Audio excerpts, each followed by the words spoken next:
Well, the culmination of the season, Super Bowl Sunday, is happening this weekend with the New England Patriots and the Seattle Seahawks. TSN's Farhan Lalji is joining us this morning from Levi Stadium in California to give us a big preview of the game. Good morning. Thanks so much for being with us.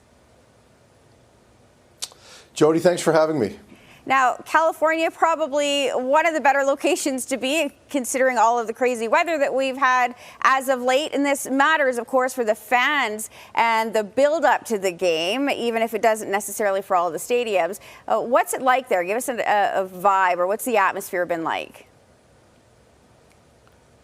Well, it's getting a lot better as the week has progressed. You know, it's been an interesting Super Bowl. Generally, we're always in some sort of a warm weather climate. You get the odd one-off like Minnesota or Indianapolis, but generally it's in a pretty good location. But what's happened here is that the entire week has been separated because the teams and all the team availabilities and activities have all been in the Santa Clara and San Jose areas. But, you know, all the other types of activities and the corporate things and the league events, those have all been in San Francisco. So it's been a little bit split up over the first few days of the week, but now it's all gotten together as we've gotten through the player availabilities on Thursday, and the vibe is really getting better. The parties are getting a little more full. There's more people in the streets in the evening.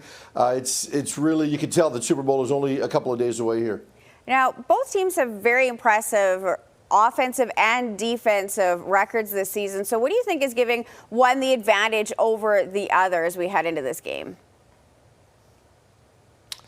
Yeah, you know, I think Seattle's got a bit of an advantage, and primarily, I think two things. One, they've been a bit more battle-tested. When you look at the Patriots' schedules, it's one of the easiest schedules in the history of the NFL. So the fact that they've gotten here, they haven't really been tested the way Seattle has. Seattle's played in a historically tough division in the NFC West, and they've managed to pass all those tests. And I just think they're a little bit more of a complete team because, you know, not only do they have the #1 ranked defense in the NFL, they've also got the #1 ranked special teams. They're able to win games on the margins, and their offense is also a top 10 offense. So, you know, they're based on running the football. They've got a receiver that was just named the NFL's Offensive Player of the Year. They've got another receiver who's been a previous Super Bowl MVP. So, you know, I just think that they're a little bit more complete right now. When you look at New England, you know, they've got a very stout defense, but offensively, they've potentially got some holes in the receiving core. The left side of their offensive line isn't as good as the rest of their team. So Seattle just doesn't have those types of holes.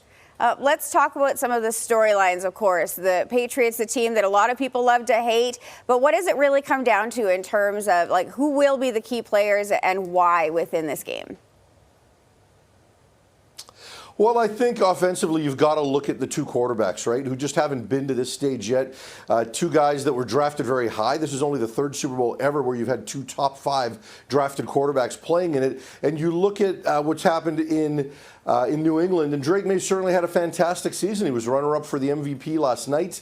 And then, you know, you look at his ability to change the game with his legs, which you didn't necessarily think was going to be such a big part of his game when he came out of college, but he's got the ability to do that. So a real storyline is how Seattle deals with Drake May's legs. And then on the other side of the ball, you've got Sam Darnold, right, who's had such an up-and-down career over the last 8 seasons, but in the last 2 seasons, he's really found his game. And I know that there are some people who still look at him and they think of him as a guy that likes to turn the ball over a lot, but in the last month, not much of that has happened. He's a guy that his teammates really believe in and rally around, and he endears himself there. So, you know, can he have the same type of game that we've seen him have in the playoffs to this point? So I really, you know, in football, it generally comes down to both quarterbacks, but I think it will in this one as well for different reasons. Okay, I won't put you on the spot and ask for your prediction because I'm sure you're being asked that by everybody, but it definitely does look like a great matchup. Yeah. Thank you so much for your time today, and of course, you can catch the big game on Sunday right here on CTV.